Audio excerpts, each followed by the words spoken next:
Praise be Jesus and Mary. Today, as we near the end of October, the end of the month of the Holy Rosary, which we should even continue to pray after the month is over. But today we will speak about the last levels of prayer to conclude the series on prayer, which we began a couple of weeks ago. Last two levels of prayer that we're going to talk about today. The eighth level is called the prayer of ecstatic union or spiritual espousal. The ninth level is called the prayer of transforming union or mystical marriage. So it's true that many or most of us won't reach these levels of prayer, but it's good to be aware of them just in case. You never know. When we talked about the seventh level of prayer the other day, which was the prayer of union, we mentioned that the powers of the soul, the intellect, and the will, and also the internal senses, so the memory and the imagination, they were all suspended in the sense that they were all absorbed in God in the prayer of union. Now, the prayer of ecstatic union, which is the next level, adds to that the suspension of bodily external senses, and this leads to what's called spiritual ecstasy. The word ecstasy, from an etymological point of view, comes from the Greek word stasis, and with the prefix ek before it, ek. Ek in Greek means out, stasis means standing or place. So being in ecstasy means that you're literally out of place. It means to stand outside of yourself or to be outside of yourself. Supernatural ecstasy presupposes two things. One, the elevation of the soul to God, so we're united to God. Two, the detachment from the sensible world.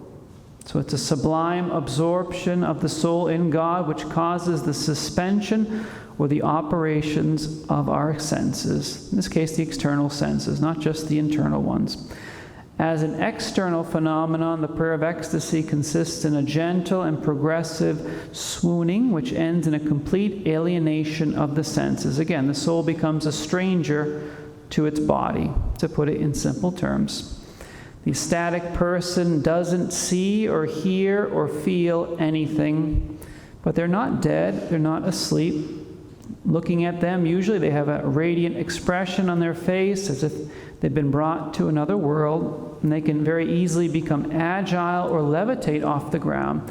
I don't know if this is portrayed in the movie The Song of Bernadette, but certainly St. Bernadette, when she was receiving the visions of Our Lady, I think it's in the movie, at a certain point they put a burning candle under her hands. She feels nothing, she senses nothing.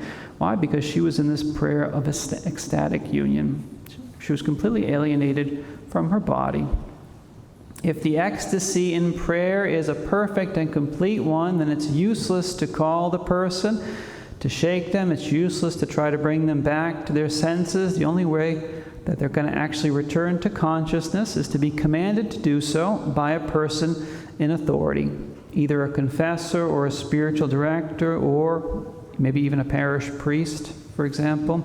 If they're religious, their superior can actually give them a mental command of obedience. They don't have to say anything. They can give a mental command, and they'll obey, and they'll return to their senses.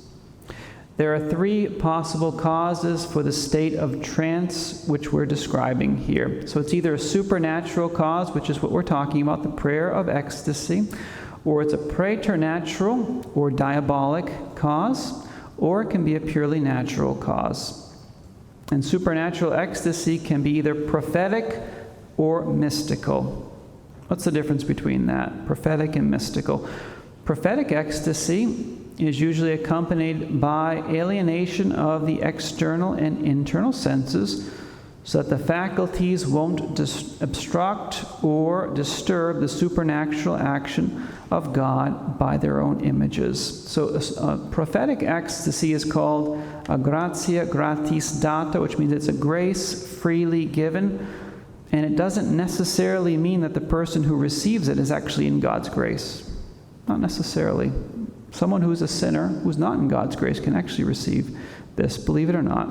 Prophetic ecstasy gives light to the intellect. It does not affect the will. And in and of itself, it isn't sanctifying. So it's not classified as one of the degrees of contemplative prayer. I remember reading in the Old Testament book of Saul that Saul, at a certain point, was in a prophetic ecstasy. My guess is that's what he was experiencing. Not necessarily in God's grace, or maybe he was at that time, but you're actually in a prophetic state of ecstasy. Mystical ecstasy is different. It's a phenomena associated with prayer, with supernatural contemplation, and it is sanctifying.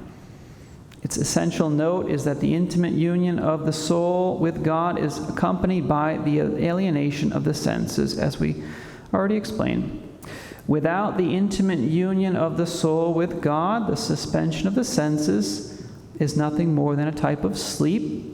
Without the suspension of the senses, there would be no mystical prayer, but it would just be a level lower in prayer. Without infused contemplation, the ecstasy would be prophetic ecstasy, natural or diabolic, but not mystical. That might be all a bit confusing. There will not be a test after Mass regarding this, but I think it will be recorded if you want to listen to it. There are two forms of mystical ecstasy. There's what's called a gentle and delightful ecstasy, and there's a violent and a painful one, called rapture or flight of the spirit. That's what the saints call it. The first one, it seems that the soul is no longer in the body. Again, in the body itself experiences a loss of its natural warmth, so the body actually becomes cold. Still, it's an experience that brings with it sweetness and delight, and it doesn't harm someone's health either. It usually improves their health if they have this type of prayer.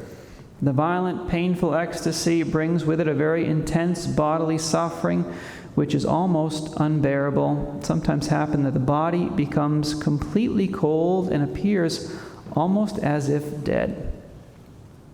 When the ecstasy in prayer is complete, the person, again, has no sensation of any material thing, no awareness through vision of any objects nearby, can't even see through its senses. Even if you pass a bright light before them, they don't notice it, or if you hit them or pinch them or try to burn them, again, they don't even notice that. I remember seeing another movie, the St. Catherine of Siena, the older one from maybe the 50s. I think it was done in Italian originally. And St. Catherine is kneeling there, praying in the church, and one of the pious ladies comes up from behind her and pokes her with a needle right in the sole of her foot, because she thinks she's faking it. She's going to poke her, and she's going to prove to everyone. So she puts the needle in St. Catherine's foot. St. Catherine doesn't react at all, doesn't even move, doesn't flinch. And then after a little while, she wakes up from prayer, and she begins walking, and she knows she has a limp. She's walking with a limp, actually. Why? Because she was in ecstatic prayer when that pious lady pricked her. I hope she went to confession after that. There can be levitation as well in this type of prayer. The natural heat of the body, again, diminishes, especially in the hands and the feet. No evident sign of breathing, circulation of the blood, movement of the lips. All that stuff. This type of prayer actually leads to, as far as virtue goes, it leads to the practice of heroic virtue. Typically, the person who experiences this also will experience what's called a spiritual espousal during one of the ecstasies. Spiritual espousal is basically God promising that it's going to bring the soul to the next level of prayer at a certain time, transforming union, the spiritual marriage. In general, the prayer of ecstasy does not last long, at least it's not considered so, usually half an hour at the most. If it's very strong, it can last less than that. But as always, with every rule, there are exceptions, and the saints have exceptions. For example, St. Angela of Foligno at 3 days. She was in ecstatic prayer for 3 days straight. St. Ignatius actually bettered her. St. Ignatius of Loyola, 8 days straight. St. Colette, 15 days straight. St. Mary Magdalene of Pazzi, actually 40 days. As far as we know, she has the record for that. In general, the prayer of ecstasy happens very rarely, in general, and to souls that are very advanced in the spiritual life. That's why we speak about it in the 8th level of prayer. What are the falsifications of this type of prayer? Well, they're either natural or they're diabolic. Let's talk about those. Natural ecstasy can be a fainting or sleepwalking, can be a hypnotic trance, or it can be hysteria. What are the differences between those and the prayer of ecstasy? With fainting, it usually lasts for a short time, and it's usually not too hard to bring the person back to consciousness. Use some slap on the face or cold water or some smelling salts will usually wake the person up or bring them back to themselves. None of these things work in mystical ecstasy. Plus, with fainting or swooning, there's a complete loss of consciousness, so the mental faculties are suspended. But in mystical ecstasy, there's usually more intense activities in the higher faculties because they're absorbed in God. Plus, the mystical person, when they go into this prayer, they clearly have a recollection of what happened during the prayer. With a natural faint, with a swoon, typically you don't remember exactly what was going on at that time. Other contrast, how about with sleepwalking? Well, sleepwalking, the person moves about and may even perform some manual tasks. Typically, the mystic is usually immobile. They don't move, and they're absorbed in perfect, profound contemplation. Also, the facial expressions are different. Face of someone who's sleepwalking is usually kind of lifeless and without expression. The face of a mystic is usually radiant and transfigured, like our Lord on the mountain. With hypnosis, how about that one? The hypnotic person awakens as soon as the hypnotist actually gives them the command. The mystic can only come back when a superior tells them to. In hypnosis, the will is almost entirely suspended. Conscience is dulled, and there's no recollection of what took place during the trance. The mystic distinctly remembers what happened during prayer. The intellect and the will are consciously fixed upon the supernatural object, who's God, and their conscience is not affected. With hysteria, the last natural, shall we say, counterfeit, with hysteria, there's a profound disturbance of the organic functions of the body, so it actually looks more like a diabolical possession than an ecstasy. The crisis of hysteria is violent. There's a propensity to illusions and also fantasies, and they're greatly agitated. They're nervous, sometimes vain, sometimes blustery, obviously very impressionable as well. Sometimes they're insensible to touches on the body. In true mystical ecstasy, none of these terrible things actually happen. None of the convulsions of the hysteric, no weird, no indecent postures, no inarticulate cries. Mystical ecstasy is always tranquil, edifying, and even decorous when people get to watch it. Lastly, diabolic ecstasy.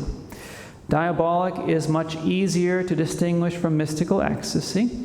Diabolical ecstasy is a special form of obsession, diabolical obsession.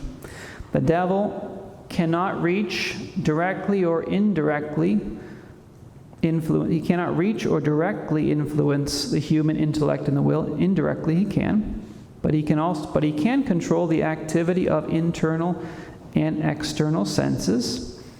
In mystical ecstasy, all the effects of and fruits are wholly from that. They're holy, they're supernatural, they're divine. In diabolical ecstasy, a person can continue to live in sin. They can be subject to vanity. They can enjoy ecstatic seizure actually when they choose to. They can contort their face and their body in a repulsive manner, also speak in incoherent language during the seizure, also have no recollection of what happened when the seizure is finished. They can seek to call public attention to themselves in trance. They can remain disturbed and upset and often be inclined to evil inclinations. So it's completely different from the prayer of mystical ecstasy. Last thing, we'll just say a brief word about the 9th level of prayer, which is the prayer of transforming union. This is the highest level of prayer that one can attain in this life, and it's a prelude. It's actually a foreshadowing of the beatific vision. It's a preparation for that. The prayer of transforming union consists in 3 things. 1, total transformation in God. 2, mutual surrender. And 3, a permanent union of love. And we'll just say a word on each of those. Transformation means that the intellect and the will operate under the influence of the Holy Spirit. So we aren't like God ontologically speaking. That would actually be impossible. But we become like Him in how we act and operate. The mutual surrender between the soul and God is as it should be between two spouses who learn to communicate perfectly with one another and share everything that they have with one another. At least that's the way it should be. And there's also a permanent union of love, meaning that the person enjoys a constant companionship of the love of God. The effects of this union are that the person has a complete forgetfulness of self. They actually don't live for themselves anymore. They live for the Lord. They have a great desire to suffer for Him. They have a delight in persecution, with no hatred toward those who treat them badly. Actually, they have a special love for those persons. They also have a great desire to serve God and to help souls in any way, and they have a detachment from all created things, and actually an absence of ecstasies as well. The ecstasies cease at this highest level. So if someone wants to read more about these, we always recommend Father Antonio Royal Marin's book, The Theology of Christian Perfection. It's very helpful when you're looking about trying to understand the different levels of prayer. Here we've just given a brief overview in the past couple of weeks, and we encourage everyone to give ourselves more to the Lord in prayer. God will never be outdone in generosity. The more we give ourselves to Him, the more He will give Himself to us as well. So may Our Lady of the Rosary be our constant companion as we travel up the mountain of God, which we will begin to discuss on Monday, All Saints' Day, when we begin our reflection on the Beatitudes, what it means to be blessed in the Lord. Praise be Jesus and Mary, now and forever.